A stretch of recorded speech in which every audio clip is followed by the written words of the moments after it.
अनिरुद्ध आणि मेंढकी सर यांना आम्ही आमंत्रित केलेलं आहे.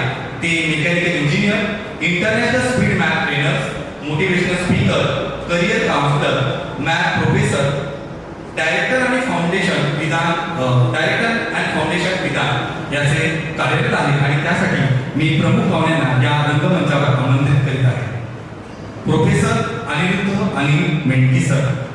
जोरदार टाळ्या होत्या प्रोफेसर आणि मेंढकी सर.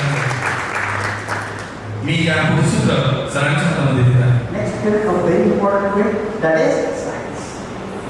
आता सायन्स फील्डमध्ये आपल्याकडे कोणते कोणते ऑप्शन्स आहेत? बरं, सायन्स फील्डमधून सगळ्यात जास्त ऑप्शन आहे. बाकीच्या फील्डमध्ये मी दोन टॉप मोस्ट ऑप्शन सांगितले. या फील्डमध्ये मी थोडे जास्त ऑप्शन सांगणार आहे, कारण तेवढे आहेत आणि तेवढे टॉप मोस्ट लेवलला घेऊन जाऊ शकतात. त्यातले पहिले मी काही नॉर्मल ऑप्शन्सवरती बोलतो. सायन्स, त्यामध्ये सगळ्यात सुरुवातीला आर्किटेक्चर आहे, त्यानंतर हॉटेल मॅनेजमेंट आहे. ज्यांना शेफ किंवा बाकी काही गोष्टींमध्ये इंटरेस्ट आहे ते हॉटेल मॅनेजमेंट करू शकतात. त्यासाठी CETची एक्झाम असते. ॲग्रिकल्चर, त्याला BSc ॲग्रिकल्चर करू शकतात 12वीच्या पर्सेंटेजवरती. त्याला कुठलीही CETची गरज नाही. ओके, आणि बाकी सगळ्या ऑप्शन्स आहेत. BSc तुम्ही करू शकता, BSc बायोटेक्नॉलॉजी, BSc मायक्रोबायोलॉजी किंवा कुठल्या स्पेशल सब्जेक्ट्समध्ये मॅथ्स, फिजिक्समध्ये पण ॲस्ट्रोफिजिक्स घेऊन तुम्ही BSc करू शकता. यातल्या सायन्समधल्या सगळ्यात टॉपमोस्ट 5 फील्ड ज्याच्यावरती आपण बोलणार आहोत, त्यातल्या पहिल्या 3 फील्ड फार्मसी, आर्किटेक्चर आणि MBA. फार्मसी, आर्किटेक्चर आणि MBA या 3 फील्डबद्दल पहिले बोलूया, मग आपण हळूहळू पुढच्या फील्डबद्दल जाऊया. ओके, फार्मसी, आर्किटेक्चर आणि MBA कोणी करावं? तर फार्मसी ज्यांचं केमिस्ट्री हा पार्ट चांगला आहे.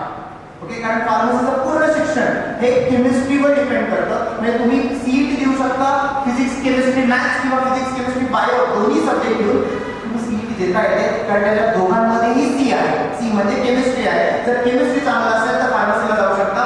फार्मसीमध्ये तुम्ही चांगलं करिअर करू शकता. बरं, या करिअरला मरण नाही, कारण मराठीत औषध निर्माणशास्त्र आणि औषध लागणार नाही असं येत्या काही 75-60 वर्षात 100 वर्ष प्रत्येकाला जन्मल्यापासून मरेपर्यंत औषधं लागतातच आहे.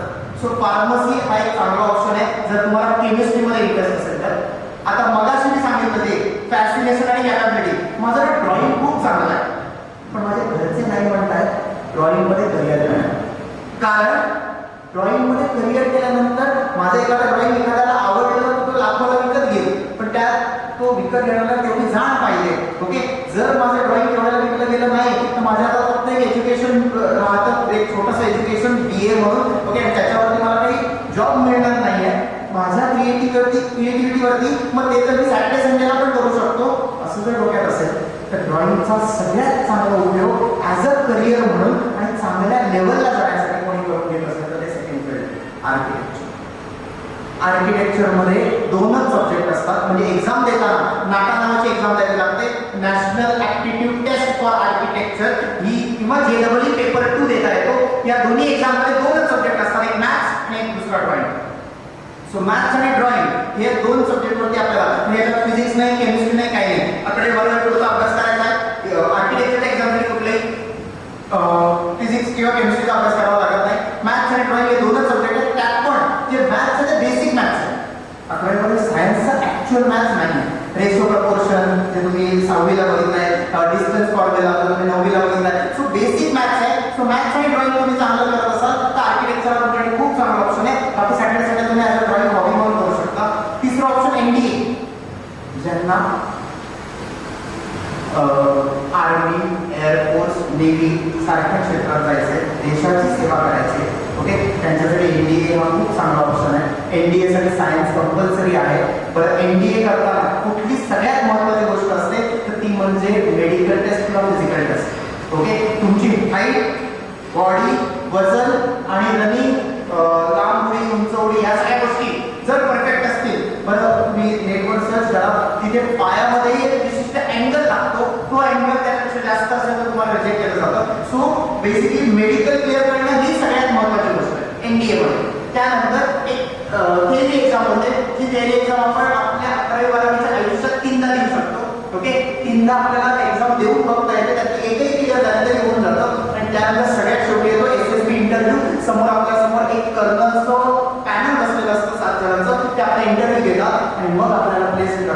हायएस्ट मार्कानुसार प्लेसमेंट होते. हायएस्ट मार्कवाला एअरफोर्स, त्याच्यानंतर सेकंड हायएस्ट वाले आर्मी नेव्ही, थर्ड हायएस्ट वाले आर्मी आणि फोर्थ हायएस्ट वाले नेव्हल अकॅडमी.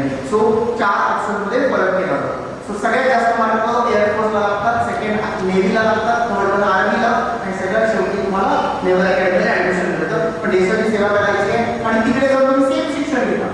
म्हणजे 12वी नंतर एनडीएत जाता. एनडीएत गेल्यानंतर तुम्ही एनडीएत इंजिनिअरिंग करू शकता, एनडीएत मेडिकल करू शकता, एनडीएत बीएससी करू शकता. तुम्हाला जे शिक्षण घ्यायचंय ते शिक्षण तुम्हाला एनडीएत तिथं जातं आणि मग ते शिक्षण कंप्लीट झाल्यानंतर तुमची 15 वर्ष पोस्टिंग होते. 15 वर्ष तुम्ही देशाची सेवा करता आणि 15 वर्षांनंतर मग तुम्ही परत येऊन रिटायरमेंट 15 वर्षाचीच असते आणि 15 वर्षानंतर परत येऊन तुम्ही आपल्या इकडे कुठल्याही ठिकाणी तुम्ही घेतलेल्या शिक्षणावरती पुढे कंटिन्यू जॉब करू शकता. बाकी तुम्हाला जे काही पेन्शन वगैरे मिळायचं ते तुम्हाला एनडीएकडनं, आर्मीकडनं, एअरफोर्सकडनं त्यांच्याकडनं मिळतच. ओके, सो हे चांगल्या पद्धतीने तुम्ही सेव्ह करू शकता. सो या 3 फील्ड खूप महत्वाच्या आहेत. चौथी फील्ड आहे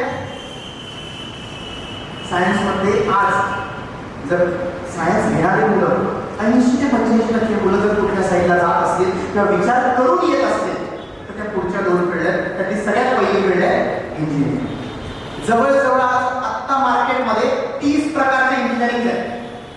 त्या 30 प्रकारच्या इंजिनिअरिंग मध्ये महत्वाच्या 5 इंजिनिअरिंग आहेत. त्या 5 इंजिनिअरिंग मध्ये कम्प्युटर, मेकॅनिकल, इलेक्ट्रिकल यांना आपण कोर ब्रांचेस म्हणतो. ओके, त्या 5 engineering mechanical, electrical, computer, civil आणि केमिकल या सगळ्या 5 महत्वाच्या इंजिनिअरिंगच्या ब्रांचेस आहेत. म्हणजे 1988 साली जेव्हा मुंबईमध्ये फक्त 3च कॉलेजेस होती, विजेटीआय, सरदार पटेल आणि साबू सिद्दीकी.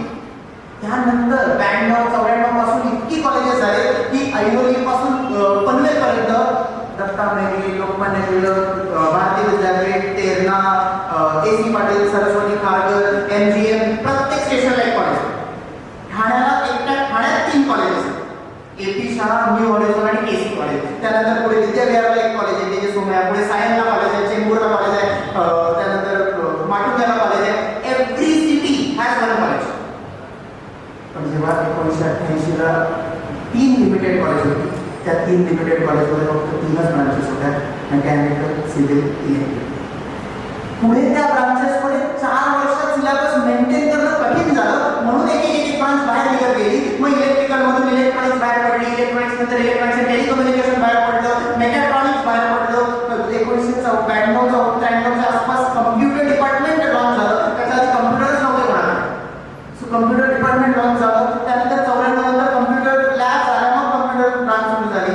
कम्प्युटरमध्ये अभ्यास करता करता पहिले सुरुवातीला जी एकच लँग्वेज होती सी, ती पुढे C++ झाली. त्यानंतर जावा, मग ओरॅकल, लिनक्स, पायथन, जवळजवळ आपण 6-7 लँग्वेजेस पुढे आलो.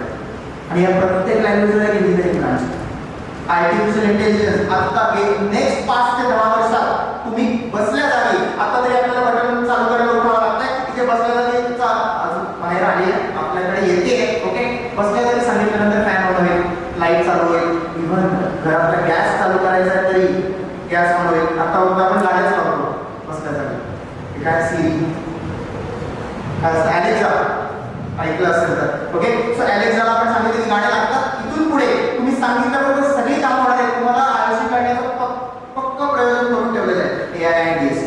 म्हणून पुढचे 25 वर्ष या ब्रांचला मरण नाही. सो हे सगळे डिराइव्ड ब्रांचेस म्हणतो आपण. या 5 ब्रांचेस मधून सगळे डिराइव्ह झालेल्या ब्रांचेस आहेत, त्यांना आपण डिराइव्ड ब्रांचेस म्हणतो. त्याच्यामध्ये बऱ्याच इंजिनिअरिंगच्या ब्रांचेस येतात. ओके, ज्याची नावं काही व्यक्ती काही तुम्हाला दिसत आहेत. ओके, मेकॅनिकल मधून जर करायचं असेल तर aeronautical, marine, then automobile, production, designing हे करू शकता. सपोज सिव्हिल मधून पुढे करायचं आहे तर तुम्ही सर्वेइंग करू शकता, जिओग्राफी करू शकता, जिओलॉजी आहे. सो बऱ्याच ब्रांचेस, जवळजवळ 30 ब्रांचेस इंजिनिअरिंग आहेत. बरं, इंजिनिअरिंग का करायचं? ते इंजिनिअरिंग केल्यानंतर एकतर ब्रांचेस भरपूर आहेत, कॉलेजेस भरपूर आहेत, ऍडमिशन सहज होते. ऍडमिशन झाल्यानंतर आपल्याला जॉब मिळण्यासाठी जास्त त्रास करून घ्यावा लागत नाही. ओके, पण कॉलेज चांगलं पाहिजे, महत्वाचं. जर कॉलेज तेवढं चांगलं नसेल तर मग मात्र आपल्याला थोडासा वशिला लावणं किंवा बाकी सगळ्या गोष्टी करायला लागतात. ओके, आता हे कॉलेज चांगलं जर मिळायचं असेल, बरं मी काही फोटो दाखवतो, त्यानंतर एक्झामची नावं सांगतो. हे काही फोटो आहेत. इंजिनिअरिंग का करायचं त्याचं मागचं कारण, हे सगळे इंजिनियर्स आहेत, पण त्यांनी इंजिनिअरिंग केली कुठल्या तरी वेगळ्याच क्षेत्रामध्ये, आज काम कुठल्या तरी वेगळ्या क्षेत्रात. ओके, म्हणजे डॉक्टर APJ अब्दुल कलाम ज्यांनी इलेक्ट्रिकल इंजिनिअरिंग केली आणि त्यानंतर ते नासामध्ये ठीक आहे. त्याच्यानंतर त्यांनी पूर्णपणे फिजिक्सवरती काम केलं. सेम वे सुंदर पिचाई इलेक्ट्रिकल इंजिनियर आहे. अगेन तुम्ही सर्च करा गुगलवरती, आणि तो आता सीईओ बसलाय गुगलचा, जी कंप्लीट कम्प्युटर रिलेटेड कंपनी आहे. ओके. त्यानंतर रघुराम राजन जे आपले आरबीआयचे गव्हर्नर होते, ते स्वतः इलेक्ट्रिकल इंजिनियर आहेत. म्हणजे इंजिनिअरिंग केल्यानंतर तुम्ही कुठल्याही फील्डमध्ये ते 3 इयर्स बघितलंय ना, अगदी डिलिव्हरी पर्यंत नाही जाणार, पण 3 इयर्स बघितलंय. So engineers can do anything, आणि मी स्वतः इंजिनियर आहे. Okay. So engineers can do anything. बाकी सगळ्या गोष्टी त्यांच्या करू देत. पण सॉरी डॉक्टर इथे बसलेले आहेत, बट इंजिनिअरिंग आपण केल्यानंतर आपला एक वाईट अँगल होतो. आणि आज अशी कंडिशन आहे की इंजिनिअरिंग मेडिकल नंतर UPSC MPSC करणारे पण बरेच जण आहेत, क्लिअर करणारे बरेच जण आहेत. ओके. आता इंजिनिअरिंग करायची असेल तर कुठली एक्झाम क्रॅक करावी लागते? सगळ्यात महत्त्वाची, सगळ्यात हायएस्ट लेवल एक्झाम आहे ती म्हणजे JEE mains and advance. JEE mains and advance ही नॅशनल लेवल एक्झाम आहे. CBSE पॅटर्नचा सिलेबस आहे, निगेटिव्ह मार्किंग आहे, आणि त्याच्यामध्ये मागच्या वर्षी साधारण 12.5 लाख मुलांनी ती एक्झाम दिली. या एक्झाम थ्रू आपल्याला परत एकदा कॉलेजेस किंवा हार्ड ऑप्शन कसं सिलेक्ट करायचं, इझी ऑप्शन नाही. इझी ऑप्शन तुम्हाला घरी येऊन बोलवून घेऊन जातील असे काही कॉलेजेस आहेत, त्याचं नाव नाही घेणार.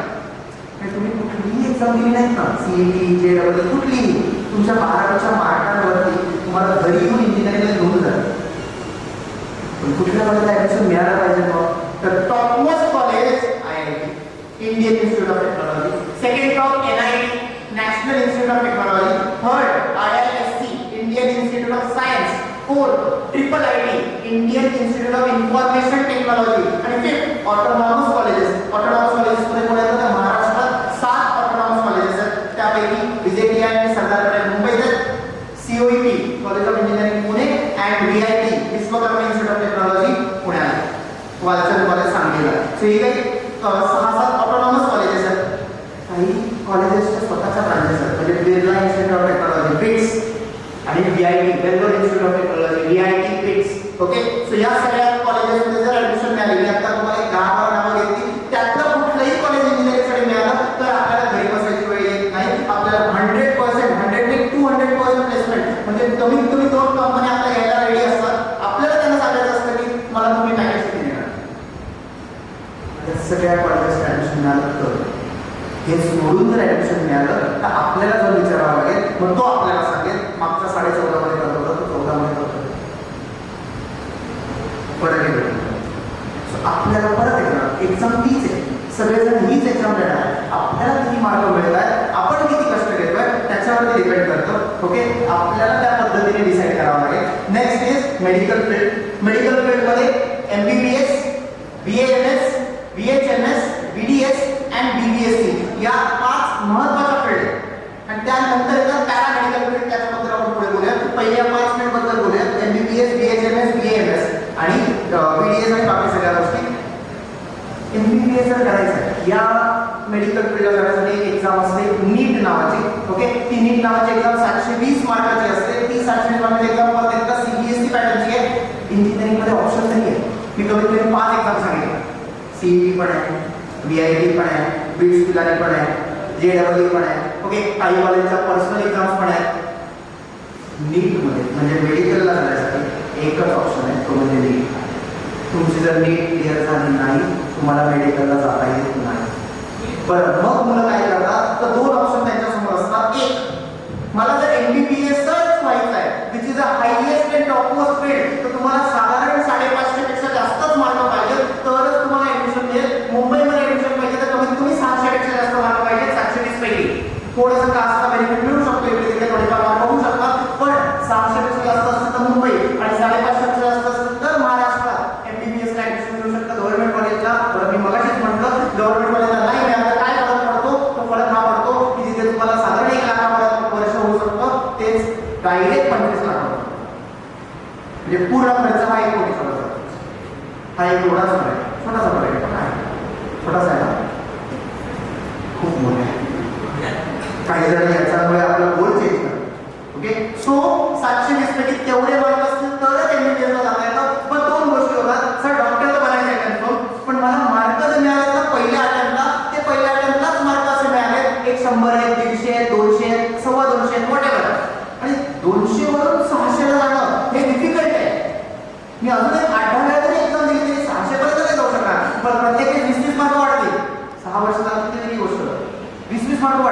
पण कधी कमी झालेले बघितले मी. सो अशा वेळेस लोक काय करतात की ते त्यांचा बोर्ड चेंज करतात. डॉक्टर बनायचे डेफिनेटली मग ते इकडे शिफ्ट होतात. BHMS होमिओपॅथी, BAMS आयुर्वेदिक, डेंटल, BDS आणि BBSC आजकाल सगळ्यात ट्रेंडिंग मध्ये असलेली फील्ड आहे. ओके, आता जर तुम्ही विचार केला तर मेट्रोपॉलिटन मुंबई सारख्या ठिकाणी एक जर 17 मजली बिल्डिंग असेल तर त्यात कमीत कमी 5 जणांकडे पत्र असतो, 3 जणांकडे मांजर असतं, बाकी पोपट वगैरे असतात ते वेगळे.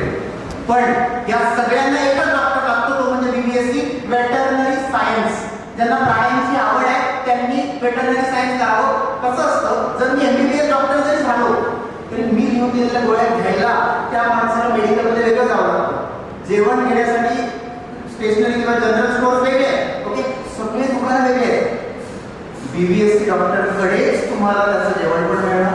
BBSC डॉक्टरकडेच ते पेट फूड जे असतं, डॉग फूड म्हणा, कॅट फूड म्हणा, सगळं त्याच्याकडेच मिळतं. त्याच्यानंतर त्याचे जेवढे काही वॅक्सिनेशन आहेत ते सगळे तिथेच मिळतात. सगळे गोळ्या औषधं सगळी त्याच्याकडेच मिळतात. इव्हन गळ्याचा पट्टा सुद्धा त्याच्याकडेच मिळतो. म्हणजे कमीत कमी एकदा घेऊन गेलं, माझ्याकडे आहे घरी. ओके, एकदा घेऊन गेला तर कमीत कमी 10 ते 15 हजाराचा तुम्हाला पट्टा आहे. त्याला काय म्हणून BBSC चांगली वेळ. बरं, त्यांना सगळे हेच रोग होतात. त्यांनाही कॅन्सर होतो, त्यांनाही हार्ट अटॅक येतो.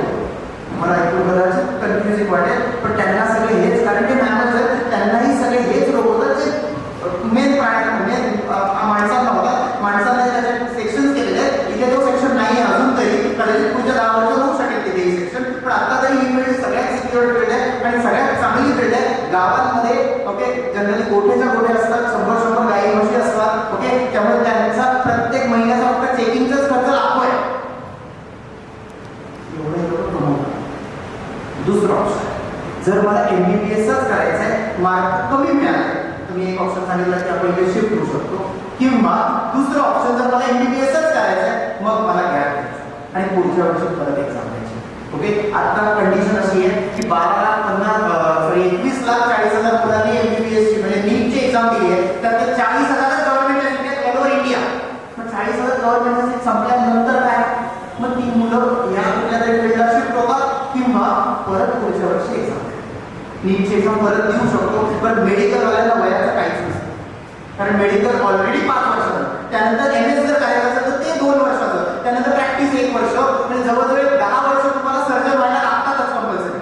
सो 10 वर्ष डोक्यात तुम्ही चालायचं, म्हणजे 18 वर्ष सुरुवात केली तर 28-30 येणारच आहे सेट व्हायला.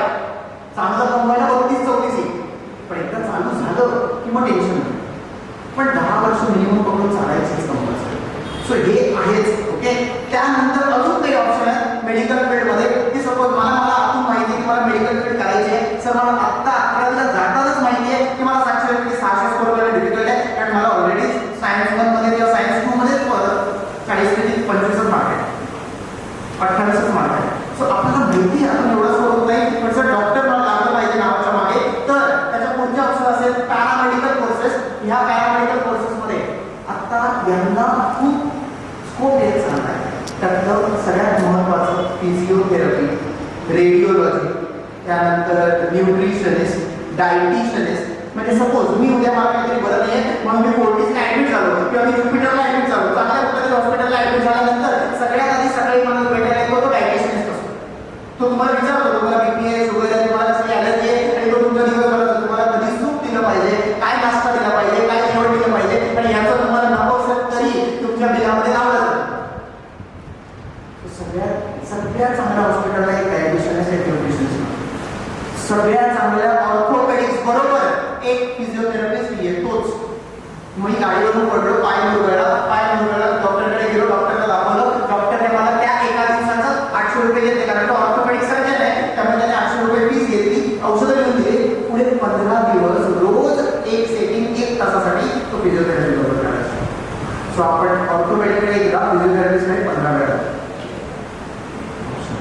न्यूट्रिशनिस्ट, आज लोकांना त्यांचं वजन वाढवण्यासाठी, वाढलेलं वजन कमी करण्यासाठी, मेंटेन करण्यासाठी सगळीकडे न्यूट्रिशनिस्ट लागतोच, कंपल्सरी लागतो. प्रत्येक स्पोर्ट्स पर्सनला न्यूट्रिशनिस्ट लागतो.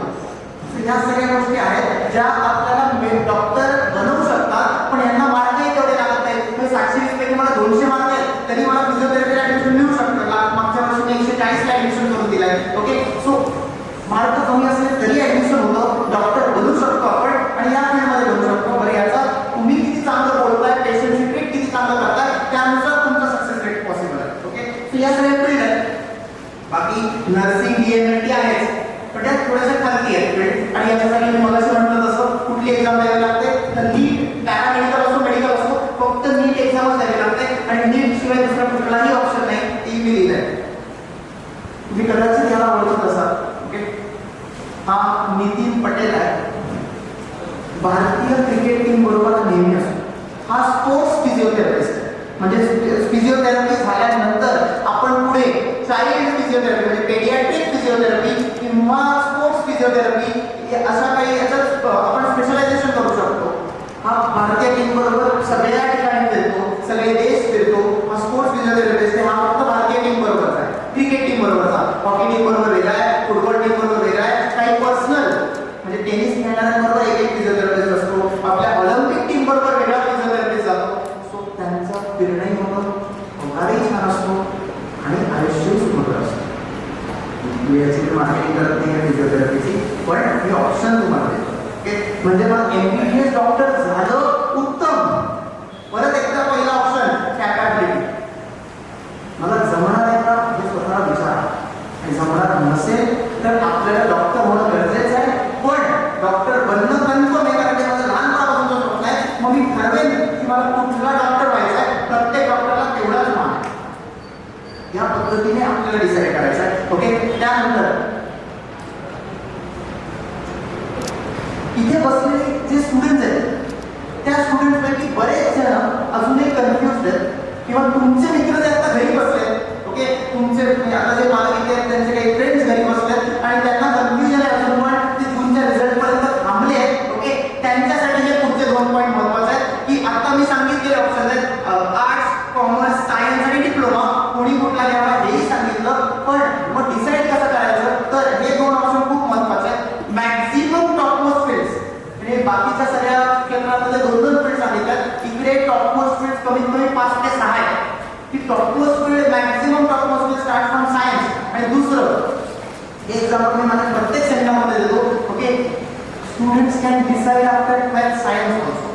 म्हणजे सपोज असं झालं, एक उदाहरण, तुम्हाला विश्वास नांगरे पाटील ऐकले तुम्ही, आपल्या मुंबईचे IPS आहेत सध्या, गावाला होते, 11वी सायन्स केलं कारण गावातले वडील हे गावातले प्रतिष्ठित व्यक्ती होते, त्यामुळे त्यांनी मुलाला सांगितलं सायन्स घेतलं पाहिजे, माझा मुलगा आर्ट्स कॉमर्स कसं घेणार. सो त्यांनी सायन्स घेतलं, 11वी-12वी सायन्स केलं, 12वीला त्यांना 92% PCM मध्ये.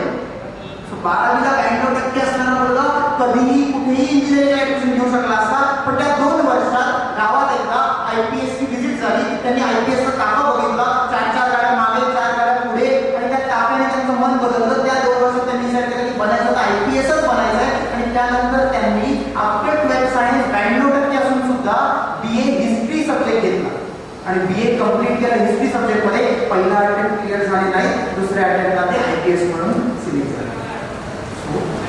आफ्टर 12th सायन्स मी आर्ट्सला जाऊ शकतो, आफ्टर 12th सायन्स मी कॉमर्सला जाऊ शकतो, आफ्टर 12th सायन्स मला डिप्लोमा करायचा आहे तरी मी डिप्लोमाला जाऊ शकतो. डायरेक्ट सेकंड इयरला ऍडमिशन आहे, म्हणजे माझं वर्ष कुठेही वाया जात नाही, पण माझे सगळे ऑप्शन ओपन राहतात आणि ते सगळे ऑप्शन मी चेक करू शकतो. 10वीच्या लेवलला आपल्याला माहिती नसते, 10वीच्या लेवलला आपल्याला क्लिअर नसतं. म्हणजे 10वीपर्यंत कसं असतं ना, 8वीच्या 6 महिन्यापर्यंत आपल्याला डॉक्टर व्हायचं असतं, 8वीच्या 6 महिन्यानंतर आपल्याला इंजिनियर, त्यानंतर एरोनॉटिकल, आता मध्ये ते चंद्रयान केलं, मग सगळ्यांना सायंटिस्ट व्हायचं होतं. म्हणजे 6-6 महिने जे नवीन ऐकायला मिळतं ते व्हायचं असतं. 12वीपर्यंत ती एक प्रगल्भ राहील, 12वीपर्यंत ती एक मॅच्युरिटी येते, 12वीपर्यंत आपण बऱ्याच नवीन लोकांना भेटू शकतो. आणि ती मॅच्युरिटी आल्यानंतर जर मला ठरवायचं असेल तर मी 12वी सायन्स नंतर चेंज करू शकतो, माझं वर्ष वाया न घालवता.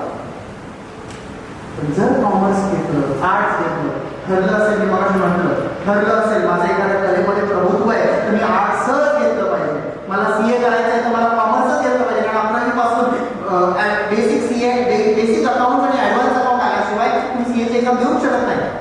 पण तिथे मला कॉमर्स घेतलंच पाहिजे, पण त्यांचं ठरलेलंच नाही आहे अजून. त्यांच्यासाठी हे 2 ऑप्शन खूप महत्त्वाचे. 869 जागा आहे.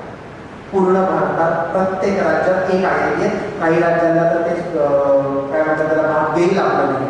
गुजरातमध्ये एकही IIT नाही आहे, गोव्यामध्ये एकही IIT नाही आहे, ते फक्त महाराष्ट्रात एक आहे, ते पण कॉलेजलाच आहे. सो पूर्ण भारतात 23 IIT आहेत आणि त्या 23 IIT मिळून 4869 जागा आहेत. मुलं किती देतात परीक्षा? तर 12,50,000 मुलं परीक्षा देतात आणि सगळीकडे लाखोनी मुलं परीक्षा देतात आणि सगळीकडे काही हजारांमध्ये मुलं क्लिअर होत आहेत. म्हणजे काहीतरी तर कठीण असेल किंवा काहीतरी प्रॉब्लेम येत असेल. मग किती पुढे आहेत माझ्या ओळखीची? 10वीला 92%, तुमच्याही ओळखीच्या आजूबाजूला असतील. 10वीला 92, 10वीला 94% असतात. 11वी किंवा 12वी झाल्यानंतर 12वीला 30 मुलं 67 वर येतात, 30 मुलं 78 वर येतात, 30 मुलं 72 वर येतात. कमीत कमी 15 ते 20% गॅप आहे. त्याच्यामध्ये कारण काय? की 2 वर्षात मार्क कमी न होण्यासाठी हे खूप इम्पॉर्टंट पॉईंट्स आहेत. आता आपण तिसऱ्या पार्टकडे चाललोय की काय चॅलेंजेस येऊ शकतात आपल्याला आणि ते चॅलेंजेस ओव्हरकम कसे करायचे. तर त्या बाबतीत त्याचा सगळ्यात महत्त्वाचा option at a time focus on board entrance. 10वीला 15 एप्रिलला कुठेतरी क्लास सुरू झाला होता, 15 एप्रिल 20 एप्रिलच्या आसपास, आणि तिथपासून 13 जूनला शाळा सुरू झाली. तिथपासून मार्चमध्ये परीक्षा होईपर्यंत 26 मार्च पर्यंत मला फोकस एकच होता, 10वी बोर्डाची एक्झाम. आता जे 9वीला आहे ते 10वी बोर्डाच्या एक्झामचाच फोकस ठेवून चालणार आहे. असं आहे का की 10वीची बोर्डाची एक्झाम झाल्यानंतर लगेच मला एप्रिलमध्ये ना एंट्रन्स एक्झाम दिल्याशिवाय आपल्याला कॉलेजला ॲडमिशनच मिळणार नाही? परत ते एक्झाम आहे. काही जणांना पुस्तकं परत दिली नाही, दिली ना, ठेवली आहेत ना. हेच 10वीची मुलं बरं 11वी 12वी लागणार आहे. 11वी 12वी काही मुलं आली तिथे 10वीची पुस्तकं ठेवली आहेत ना. गुड. सो बेसिकली 10वीची परीक्षा जेव्हा होती तेव्हा 10वीवरच फोकस होता. 12वीची परीक्षा जेव्हा असते तेव्हा 12वीवर फक्त फोकस राहत नाही, तो फोकस सेपरेट होतो. तो फोकस जसा सेपरेट होतो आपले पर्सेंटेज आपले होतो. त्याच्यामध्ये कारण 12वी आपल्याला मार्चमध्ये द्यायची आहे. 12वीची परीक्षा मार्चमध्ये देताना त्याच्यानंतर किंवा त्याच्या आधी JEE परीक्षा तर आधी होते जानेवारीमध्ये किंवा एक अटेम्प्ट परत होतो एप्रिलमध्ये. फाउंडेशन सपोज तुम्ही अकरावी कॉमर्स केलं तर फाउंडेशनची एक्झाम असते मे मध्ये. सपोज तुम्हाला नीटची एक्झाम द्यायची तर ती मे मध्ये असते. CETची एक्झाम द्यायची तर ती मे मध्ये असते. म्हणजे मार्च मे किंवा मार्च एप्रिल लागोपाठ 1 ते 2 महिन्यामध्ये आपल्याला 2 परीक्षा द्यायच्या असतात, एक बोर्ड एक एंट्रन्स. बोर्डचा व्ह्यू वेगळा आहे, एंट्रन्सचा व्ह्यू वेगळा आहे आणि त्याचा एकत्रितपणे अभ्यास करता आला तरच सक्सेस मिळू शकतो. जर त्याचं रेग्युलर कार्य, आता मागच्या वर्षी मला एक स्टुडंट भेटला होता JEE मध्ये 98% आहे. 98% त्याला भारतातलं चांगल्यात चांगलं कॉलेज मिळालं असतं. प्रॉब्लेम असा झाला की 12वीत लागणारे 75% कंपल्शन जे आहे ते त्याचं झालं नाही, त्याला 69% सो 12वी बोर्डात किती मिळाले? 69. आणि JEE एक्झाममध्ये किती मिळाले? 98% आहे. आणि ह्या गोष्टीमुळे तो IIT जाऊ शकला नाही, कारण IIT ला जाण्यासाठी कमीत कमी 75% लागतात. दोघांचा ताळमेळ बसणं, बोर्ड आणि एंट्रन्स दोघांना तेवढाच इम्पॉर्टन्स देणं खूप गरजेचं असतं. काही मुलं असतात मेडिकलला मार्क्स मिळतात पण 12वीला असलेली एलिजिबिलिटी 50% होतच नाही, 49% होतात, 48% होतात. प्रॉब्लेम होतो. बरं 1% तुम्हाला आता ऐकताना खूप कमी वाटतंय पण हे असं होतं. तुम्ही तुमच्या घरात चेक करून बघा एकदा. त्यानंतर सेकंड ऑप्शन, हा ऑप्शन ऑलरेडी खूप वेळा तुम्हाला सांगून झालाय आणि खूप जण सांगतात आहे, दॅट इज डिस्ट्रॅक्शन. सगळ्यात मोठं डिस्ट्रॅक्शन कुठलं आहे? काय बोलणार सगळे? येस, इथे सगळे एकमेकांकडे बघतायत, आपल्याकडे पण आहे असं ऑलरेडी. येस सर, अंडरस्टूड आहे मोबाईल. आत्ता 11वीला असलेली मुलं जी 12वीत जाणार आहे, आत्ता 10वीत असलेली मुलं जी 11वी 12वीला जाणार आहे आणि आत्ता 9वीत असलेली मुलं जी 10वी 11वी 12वीच्या महत्त्वाच्या वर्षांकडे जाणार आहेत, त्यांनी जर माझं पुढच्या 2 ते 3 वर्षासाठी ऐकलं, पुढच्या 2 ते 3 वर्षासाठी सेफ्टी पॉईंट ऑफ व्ह्यू आपल्याकडे मोबाईल असेल चालेल. कुठला? तो 800 रुपयाचा बटनवाला असतो ना, त्याच्यावरून मेसेज करता येतो, मी क्लासला पोहोचलो, मी शाळेत पोहोचलो, मी क्लासमधून निघालो, मी कॉलेजमधून निघालो, इतका करता येतो मेसेज किंवा फोन करता येतो. कारण सेफ्टी पॉईंट ऑफ व्ह्यू त्यात ना फेसबुक चालत, व्हॉट्सअप चालत. साधं उदाहरण आहे, आता मी सकाळपासून इथे आलोय, सकाळपासून मी माझा मोबाईल बघितलेला नाहीये. आता जाईपर्यंत हे सेमिनार होईपर्यंत 1000 कॉल आलेले असतील. ओके, रात्री घरी गेल्यानंतर फक्त मिस कॉल कोणाकोणाचे आलेले बघण्यात आला असं, कारण डायरेक्ट रात्री फोन बघणार. व्हॉट्सअपला कोणाकोणाचे मेसेज आले म्हणजे सकाळी गुड मॉर्निंग पासून गुड नाईट पर्यंत सगळे असतात, कारण रात्री बघतो डायरेक्ट. ते फक्त बघून फक्त टिक करणं, वाचत पण नाही मी. अर्धा तास तुमचा किती जागा असेल? ट्विटर आहे, फेसबुक आहे, इंस्टाग्राम आहे. रोज एक इंस्टाग्रामला स्टोरी टाकल्याशिवाय जेवण जात नाही आपल्याला, है ना? इंस्टाग्राम बंद होतं ना लगेच. आज नाही स्टोरी टाकली तर उद्या उद्या स्टोरी घेणारच नाही. टाकली पाहिजे रोजच्या रोज. इथे कन्सिस्टन्सी खूप पक्की असते आपली एकदम. मित्रांना हॅपी बर्थडे केलंच पाहिजे. नाही तर प्रॉब्लेम होता, मैत्री होऊ शकते. हे जे सगळी कारणं आहेत ना की ज्या डिस्ट्रॅक्शनमुळे येतात, ते डिस्ट्रॅक्शन ज्या दिवशी आपलं बंद होईल ना, तिथे एक 40-50 स्टुडंट बसले आहेत. त्यांचे पॅरेंट असतील नसतील मला माहीत नाही, पण एक 40-50 स्टुडंट तिथे बसले. त्यातल्या 40-50 असे आता 31 मार्चला कल्याणला सेमिनार झालं. ओके, त्याच्या आधी सतत सेमिनार चालू होते. या सेमिनारमध्ये 400 मुलांकडे जेव्हा सांगतो ना तर त्याचे 4 मुलं आहेत. ते 4 मुलांना नंतर रिझल्ट येऊन सांगतो. मला असं एक्सपेक्टेड आहे की इथे बसलेल्या 40-50 मुलांपैकी सगळ्यांनी ते ऐकावं. मोबाईल एकत्र सुटणं कठीण आहे की आज तुम्ही 4 तास वापरतो. तुमचा घरी जाऊन स्क्रीन टाइम चेक करा, करता येतो ते. ओके, स्क्रीन टाइम किती चेक करा. आता सुट्ट्या असतील किंवा काही असेल तर तुमचा स्क्रीन टाइम 8 तासाचा असेल, तो 8चा तुम्ही 6वर घेऊन घ्या, 6चा 2वर घेऊन घ्या, 2चा 1 करा. ऑलरेडी मोबाईल असेल तर, मोबाईल घेतलाच नसेल तर प्लीज घेऊच नका. 12वी नंतर तुमच्या पॅरेंटना माझ्याकडे आता सेमिनार झाला ना की पॅरेंटना माझ्याकडे भेटायला घेऊन या. ओके, तुम्ही जर 11वी 12वी पर्यंत तुम्ही कुठल्या लेवलला असला, 9वी 10वी 11वी कुठे, 12वी संपेपर्यंत जर तुम्ही मोबाईल वापरणार नाही तर तुमच्या पॅरेंटना 12वी नंतर त्या वर्षी जो कुठला चांगल्यात चांगला मॉडेल असेल ना तो घेऊन देण्यासाठी कन्व्हिन्स करण्याची जबाबदारी माझी. 12वी आणि तेही खुशीने घेऊन देते, कारण तुम्ही जर मोबाईल वापरला नाही तर 12वी मध्ये मार्क मिळणारच. रोखूच शकत नाही कोणी, कारण करायलाच काही नाही ना. 3-4 तास मोबाईल मध्ये जाऊन वाचले, आता 3 तास करायचं काय? मग अभ्यास आपोआप अभ्यास होतो. मन नसतानाच अभ्यास होतो. हे डिस्ट्रॅक्शन खूप इम्पॉर्टंट आहे. दुसरं सायंटिफिक रिझन किती जणांनी काय 10वी बोर्डाची एक्झाम दिली? हात बघा. Okay, great. 10वी बोर्डाची एक्झाम दिली, ठीक आहे. 11वीची एक्झाम दिली झाली ना एक्झाम? हां, येस. तुम्हाला क्वेश्चन पेपर ऑलरेडी माहिती आहे. तुमचा झालेला मागच्या महिन्याचा क्वेश्चन पेपर मी आत्ता तुम्हाला देतो. तुम्ही जे पेपरमध्ये लिहिलंय ना ते जसं आहे तसं मला लिहून दाखवायचं. जसं आहे तसं. मी एक्स्ट्रा नाही द्यायचं सांगत नाही. तुम्हाला सपोज 10वीचा अल्जेब्राचा पेपर 40 पैकी 38 मार्काचा गेलाय, ठीक आहे. तो 38च्या 38 मार्कात लिहून दाखवायचा. 28चा लिहिला ना तरी मी काय पण आहे. हा डिस्ट्रॅक्शनचा फरक आहे. कारण आत्ताची जनरेशन 1 आठवडा ते 2 आठवड्यापेक्षा जास्त गोष्टी लक्षात ठेवूच शकत नाही. कारण रेडिएशनमुळे तुमचा जो काही पार्ट आहे तो टेम्पररी मेमरीमध्ये शिफ्ट होतोय, परमनंट मेमरीमध्ये शिफ्टच होत नाही. माझ्या आजीला 1976 साली रविवारी काय झालं होतं हे आठवतंय, पण मोबाईल वापरला नाही आयुष्यात. रेडिएशनचा संबंधच नाही दूरपर्यंत. ही रियालिटी आहे. जर तुम्ही बाजूला केला ना मोबाईल, तुम्ही 24 मी मगाशीच म्हटलं 16 ते 24 फाउंडेशन इयर आहे. फाउंडेशन इयर 24 नंतर तुम्ही 10 तास मोबाईल वापरा, काय फरक नाही पडत. पण त्यानंतर आपल्याला काही कलेक्ट करायचंच नाही आहे. जे काही कलेक्ट करायचं, जे काही एज्युकेशन घ्यायचे झालेलं आहे आयुष्यात. तुमचे आई तुमचे वडील जर घरी आल्यानंतर एवढं दिवसभराचं काम केल्यानंतर घरी आल्यानंतर ते मोबाईल घेऊन बसताय तर ते दिवसभराचं काम करून आलेले आहे. त्यांच्यावर कम्पेअर करू नका. तिथे आल्याला तुम्हाला अभ्यासाला बसायला सांगताना स्वतः मोबाईल घेऊन बसतात नाही. हेही कंपॅरिझन माझ्याकडे सेमिनार नंतर मुलं घेऊन आले आणि माझ्या आई बाबाच घेऊन बसतात ना मोबाईल. आम्ही काय घ्यायचं? तुमचं वय अभ्यासाचं किंवा अभ्यास म्हटलं अभ्यासही करू नका, स्किल डेव्हलप करा. जेणेकरून 24व्या वर्षानंतर तुम्हाला काम करताना ते स्किल वापरले जाते. त्याच्यानंतर तुम्हाला पाहिजे तो मोबाईल घ्या. दरवर्षी तुम्ही दर महिन्याला तुम्ही ॲपलचा नवीन आलेला मोबाईल घेतला, जुना सेकंड हँडमध्ये देऊन तरी चालेल. पण तेवढं तुम्ही कमवू शकता 16 ते 24 मध्ये काम केल्यानंतर, तुमच्यावरती काम केल्यानंतर.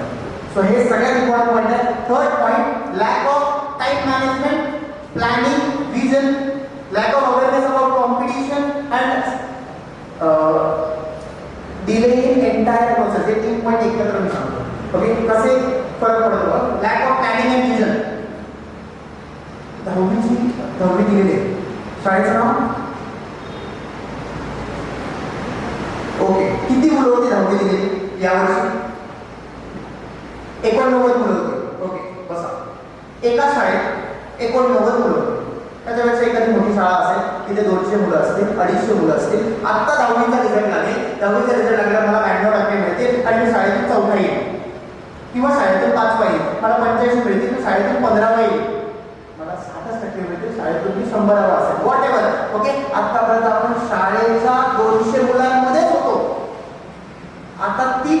कॉम्पिटिशन, माझं स्वतःच उदाहरण सांगतो. मला 10वीला 92% होते. मी मगाशी 10वीचे मॅथ्सचे मार्क सांगितले 149, नंतर येऊन बेटा मी रिझल्ट लावतो. ओके, 149 मार्क होते, 150 पैकी बिर्ला, मला नाव ऐकून माहिती असेल, कल्याण बिर्ला कॉलेज म्हणून आहे. ओके, त्या बिर्ला कॉलेजला मी शाळेतून, माझ्या शाळेतून 92%ला मी शाळेतून 11वा होतो. त्यामुळे मी हवेत होतो, पेढे वाटले मस्त मजेत. ओके, 2-3 दिवस छान आनंद साजरा केला. पुढच्या 8व्या दिवसाला धापकन जमिनीवर पहिल्या लिस्टला बिर्लाला नाव नाही, दुसऱ्या लिस्टला बिर्लाला नाव नाही, तिसऱ्या लिस्टला शेवटून तिसरं नाव माझं होतं. बिर्लाला 600 मुलांचं ऍडमिशन होतं सायन्सला दरवर्षी, त्यातलं 597 नाव माझं होतं 92%. म्हणजे जिथे शाळेमध्ये मी 11वा होतो, हे म्हणून म्हटलं प्लॅनिंग, विजन आणि कॉम्पिटिशन. ते तुम्हाला माहितीच नाहीये की तुम्ही आता कुठल्या लेवलला आहात आणि आता कुठल्या लेवलवर आपल्याला कॉम्पिटिशन करायची आहे. त्या दिवशी ठरवलं 597, कल्याणमध्ये तिथे चांगल्या कॉलेजमध्ये आपण 597 जातो. तसे कल्याणच्या बिर्ला कॉलेज सारखे पुढे मुरुडला केळकर आहे, पुढे रुईया, रुपारे, बीटीबाई, इतकी सगळी कॉलेजेस आहेत. पण तिकडचे जर असे माझ्या पुढचे 597 अकाउंट केले तर कदाचित मी पहिल्या लाखातही नसेल. तुम्ही नेटवर सर्च करा, दरवर्षी 7 लाख मुलं 10वीला 90%च्या वरती असतात. दरवर्षी 7 लाख मुलं. किती मुलं देतात हे मी बोलतच नाहीये. मी पहिलेच म्हटलं, मी मॅथचा प्रोफेसर, मी नंबर्स बरेच बोलतो. दरवर्षी 7 लाख मुलं ही 10वीला 90%च्या वरती पाडतात. CBSE, ICSE, स्टेट बोर्ड सगळं मिळून 7 लाख मुलं. मी मगाशी म्हटलं IITला जागा किती? 4,859. गव्हर्नमेंट मेडिकलला जागा किती? 40,000. CA किती झाले? 3,090. हे सगळ्यांचं काउंट जरी केलं ना तरी 7 लाख होणार नाहीये. म्हणजे 90% का सगळे जे वरचे आहेत ते 10वीत जेवढे हवेत असतात ते 12वीत त्यांच्या लेवलला जाऊ शकत नाही.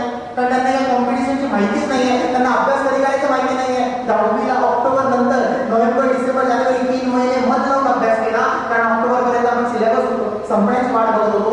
3 महिन्यात अभ्यासावर आपल्याला 90% मिळू शकतात. त्याच 3 महिन्यावर आपण अडून राहतो.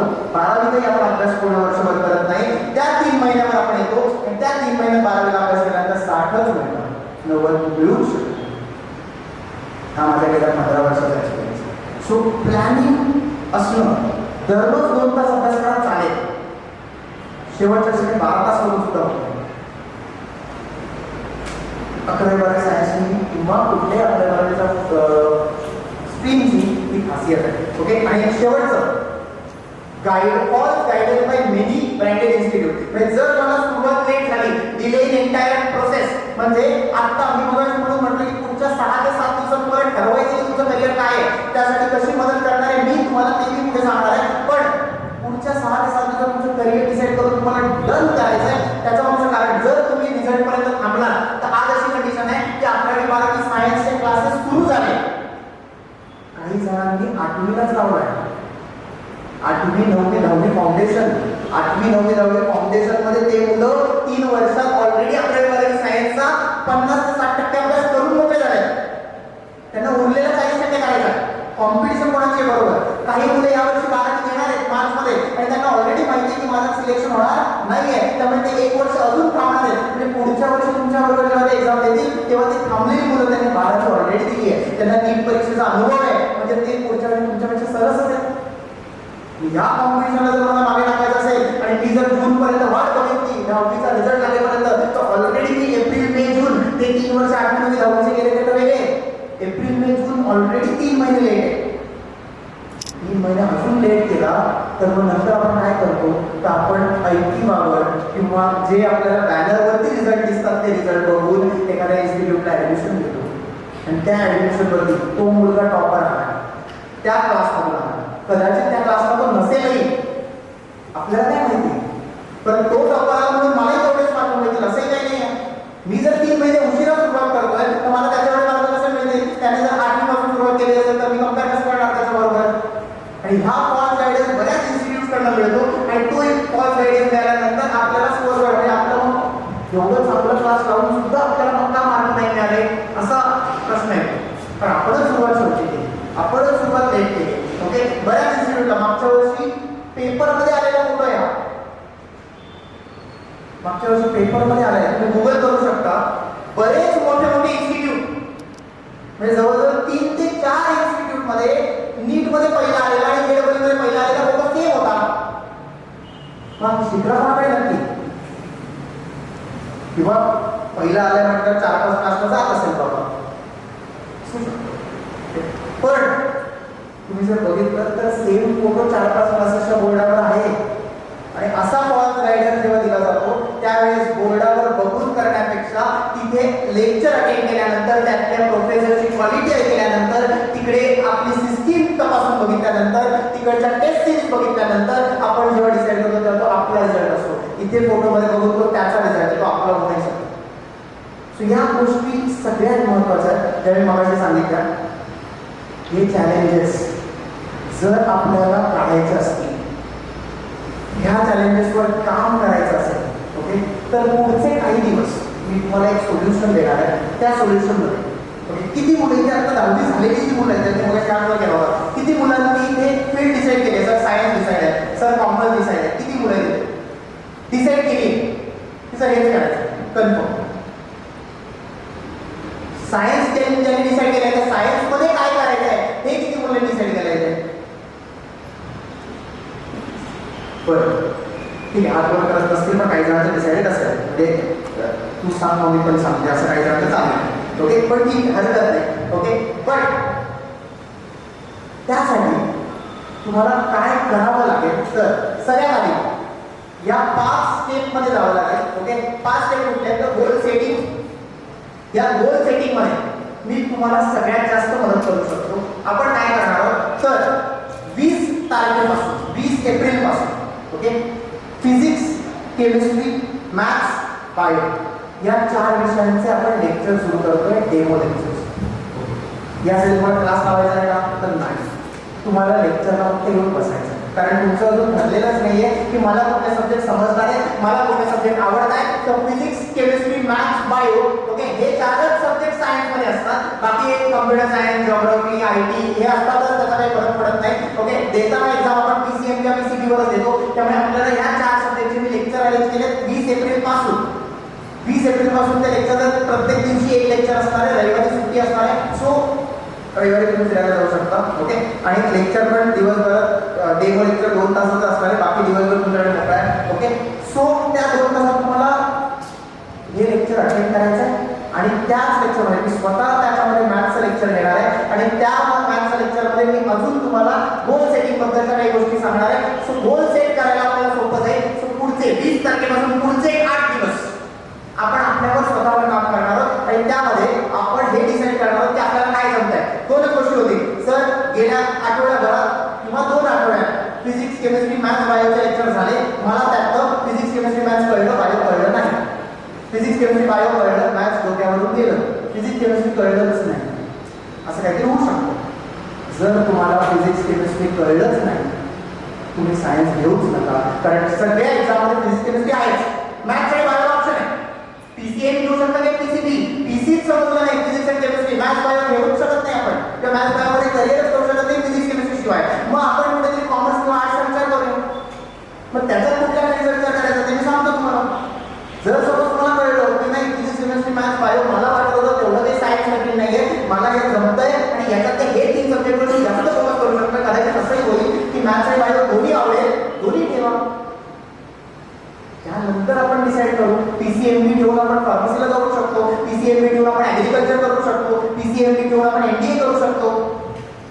4ही सब्जेक्ट ठेवा, आवडत आहे का? हे सब्जेक्ट तुम्हाला गोल सेटिंग करायला फायद्याचं ठरेल. त्यानंतर मी तुम्हाला तुमचं करिअर ठरल्यानंतर तुमच्या करिअरचा 2 वर्षाचा प्लॅन तुम्ही मला येऊन सांगितलं सर या फिजिक्स, केमिस्ट्री, मॅथ्स बायोचे लेक्चर मला समजले नाही, मला कॉमर्सला जायचं आहे. ठीक आहे, मग कॉमर्सला जाताना 2 वर्षाचं प्लॅनिंग जर तुला CA करायचं आहे तर काय असलं पाहिजे? सायन्सला जायचं ठरलं तर PCM घ्यायचं आहे. ठीक आहे, मग PCM मध्ये एक्झाम कुठे देणार आहेस? JEE देणार आहेस. ठीक आहे, पण JEE एक्झाम देणार काय प्लॅनिंग असलं पाहिजे 2 वर्षांची पूर्ण? जे आता 11वीत आहेत त्यांची वर्ष भरायची, जे आता 9वीत आहेत त्यांची पुढच्या 3 वर्षाची म्हणजे 10वी नंतरची प्लॅनिंग. ओके, सो काय प्लॅनिंग असली पाहिजे ती डे वाईज प्लॅनिंग मी देणार आहे. त्यानंतर डेडिकेशन, त्यानंतरचे 3 पॉईंट तुमचे. हे प्लॅनिंग केल्यानंतर त्या दिवसाचं प्लॅनिंग चुकलं नाही पाहिजे, ते डेडिकेशन तुमचं असलं पाहिजे.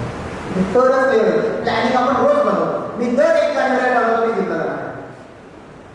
10 दिवस जातो, कधी कधी जाताही नाही काही वर्ष. ओके, गेले 7-8 वर्ष ठरवतोय मी. आणि दर 10 दिवसानंतर 1 जानेवारीला वर्षाचे पैसे भरून मी तिथे वर्षभरात एकदाही, म्हणजे 8-10 दिवस गेल्यानंतर एकदाही जात नाही. वर्षभराचे पैसे जिमला त्यांच्या डेव्हलपमेंटसाठी देऊन येतो.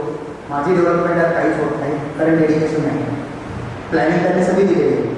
गोल सेट माझा झालेला असतो ऑलरेडी 31 डिसेंबरला, पण जानेवारीत ते काही होत नाही. सो डेडिकेशन नाही, कन्सिस्टन्सी. डेडिकेशन आहे, कन्सिस्टन्सी नाही आहे. रोजचा अभ्यास नाही केला, 2 तास आज नाही, आज मामाचं लग्न आहे उद्या करू, ओके, आज हळद आहे परवा करू. 2 वर्ष काहीच नाही, ना कोणाचं लग्न, ना कोणाची हळद, ना कोणाचे म्हणजे काहीच नाही. 2 वर्ष फक्त अभ्यास. 2 वर्ष कोणाला भेटला नाही तरी चालेल, नंतर तुम्हाला मानाने बोलवतो. आता 2 वर्ष सगळीकडे गेलात, नंतर 2 वर्षांनी कोणीच बोलवणार नाही.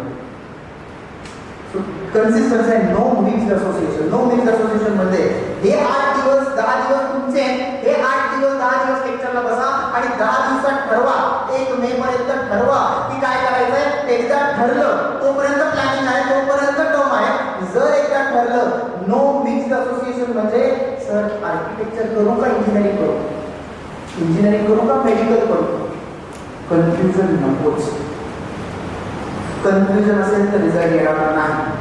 कन्फ्युजन असेल तर तुम्हाला त्या लेवलपर्यंत जाता येणार नाही. म्हणजे मेडिकल दिली तरी 720 पैकी 300 मिळते, जेडब्ल्यू दिली तरी 300 पैकी 100च मिळते.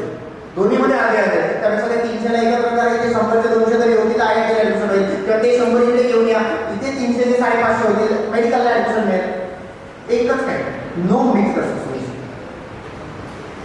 आणि हे सगळं गायडन्स जो मी तुम्हाला करणार आहे, ओके, तो कुठे करणार आहे तर त्यासाठी,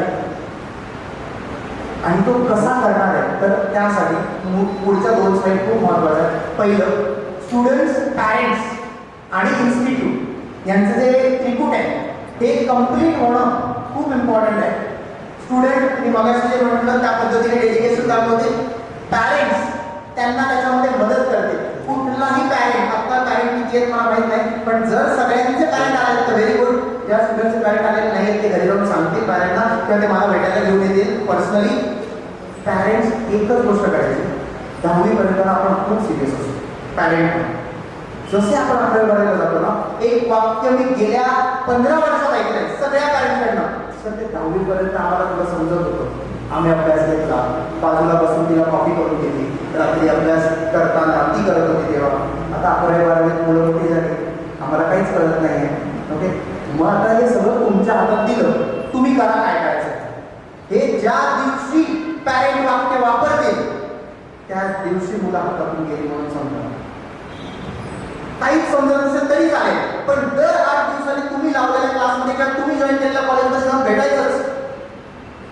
शाळेमध्ये किती वेळा गेला माहित नाही, किंवा क्लासमध्ये आतापर्यंत 10वीचे किती वेळा गेला माहित नाही, पण दर 8-15 दिवसांनी जर तुम्ही क्लासमध्ये गेला आणि क्लासमध्ये जाऊन भेटला, क्लासमधल्या सरांना जाऊन विचारलं की मुलाचा प्रोग्रेस काय आहे, दर महिन्याने तुम्ही जर त्यांचा प्रोग्रेस रिपोर्ट बघितला, तो का क्लासला जात नाही त्याचं कारण शोधून घेतलं, त्यांच्या आठवड्याच्या परीक्षा ज्या होतात त्यामध्ये मार्क बघितले, त्या मार्कांचा त्याच दिवशी संध्याकाळी त्यांना प्रश्न विचारला की तुला एवढे कमी मार्क का मिळाले, कुठे गेले हे 2 मार्क. जेव्हा त्यांना हे कळतं की आपले पॅरेंटच सिरियस आहेत, ते आपल्याला हे सगळे प्रश्न विचारतात, आपल्याला बर्डन नाही द्यायचं आहे, पण एक जागरूकता दाखवायची. हा पॅरेंट चालू आहे. स्टुडंटला हे विचारायची वेळ आली नाही पाहिजे, हा स्टुडंट चालू आहे. आणि इन्स्टिट्यूट यामध्ये पॅरेंट आणि स्टुडंटला कन्वे करायचं काम, स्टुडंटला प्रॉपर गायडन्स देण्याचं काम, स्टुडंटला त्यांच्या ध्येयापर्यंत पोहोचवायचं काम हे इन्स्टिट्यूटचं आहे. जर स्टुडंटचं ते चुकत असेल तर ते पॅरेंटपर्यंत पोहोचवणं, किंवा पॅरेंटने स्टुडंटला बोलवून घेऊन समोर बसवून त्या चुका सुधारून त्यांच्यावरती काम करणं हे इन्स्टिट्यूटचं काम आहे. जेव्हा हा त्रिकूट कम्प्लीट होतो तरच तुम्हाला सक्सेस मिळू शकतो, अदरवाईज सक्सेसफुल होणं डिफिकल्ट आहे. एकटा स्टुडंटच मेहनत करतोय आणि क्लासमध्ये जर शिकवलंच गेलं नाही, किंवा क्लासमध्ये नोट्सच दिल्या नाही, किंवा क्लासमध्ये असं काही गोष्ट झाली की ज्याच्याकडे मुलांचं लक्षच लागत नाही आहे, चालणार नाही. क्लास व्यवस्थित शिकवतोय, मुलं अभ्यासाचं मन आहे, पण रोज घरात भांडणं चालली आहेत, चालणार नाही. त्रिकूट कम्प्लीटच झाला पाहिजे तरच सक्सेस मिळणार. तुमचा अभ्यास व्यवस्थित पाहिजे, पॅरेंटचं तुमच्याकडे लक्ष पाहिजे, पॅरेंटने ते लक्ष दिलं गेलं पाहिजे, आणि क्लासकडनं स्टडी मटेरियल, क्लासकडनं टेस्ट सिरीज, क्लासकडनं शिकवणारे बेस्ट प्रोफेसर हे सगळं प्रोव्हाइड केलं गेलं पाहिजे, तरच तुम्हाला मार्क मिळतील आणि तरच तुम्ही सक्सेस करू शकता. शकतात. आता याची जी सुरुवात होणार आहे ती मी मगाशी म्हटलं तसं 20 एप्रिल पासून होणार आहे आणि त्या 20 एप्रिल पासूनचे जे लेक्चर्स आहेत ओके ते चाणक्य अकॅडमी मध्ये ओके तुम्हाला एक जो फोन आला असेल त्याच्यावर तुम्हाला किंवा ॲड्रेस तुम्हाला नंतर दाखवतो याच्यावरती ओके किंवा सर तुम्हाला स्वतः ॲड्रेस सांगतील properly okay. But Chanakya academy MHADA येथे हे लेक्चर्स होणार आहे. 20 एप्रिल पासून हे लेक्चर्स होणार आहे. 20 एप्रिल पासून रोज physics chemistry maths bio continuous lectures होणार आहेत आणि त्या लेक्चर्स नंतर तुम्ही ठरवू शकता की तुम्हाला काय करायचं आहे, तुमचं फील्डमध्ये कुठल्या डिसिजन आहे किंवा होणार आहे. आणि त्याच 8 दिवसांमध्ये प्रत्येक स्टुडंटला मी आणि माझी टीम पॅरेंट बरोबर भेटणार. आता आपण खूप इंडिव्हिज्युअल बोलतो म्हणजे खूप जनरलाइज बोलतोय ओके. त्याच्यातलं आता एखाद्या स्टुडंटला सीए करायचं असू शकतं, एखाद्या स्टुडंटला यूपीएससी एमपीएससी, एखाद्याला सायन्समध्ये आर्किटेक्चर करायचं असू शकतं. त्याचा प्लॅन, त्याची एक्झाम, त्यामध्ये लागणारे मार्क, त्याचे कॉलेजेस जे मगाशी तुम्हाला सांगितलं इंजिनिअरिंगचं प्रत्येक स्टेशनवरचे कॉलेज, त्याचा कट ऑफ काय आहे, त्याला किती मार्कांना ऍडमिशन मिळतं, मेडिकलचा कट ऑफ काय आहे, त्याचा फॉर्म कसा भरला जातो ओके. त्याचे काउन्सिलिंगचे बाहेर चार्जेस घेतात, हजारोमध्ये आहेत ते चार्जेस मेडिकलच्या काउन्सिलिंगचे. हे आपण सगळं आपण इथे करणार आहोत. ते मी आणि माझी टीम स्वतः करणार आहे. एकदा मी प्रत्येक पॅरेंटला भेटणार आहे स्वतः ओके याच 20 तारखेनंतरच्या सेशन्समध्ये. सो तुम्हाला बेसिकली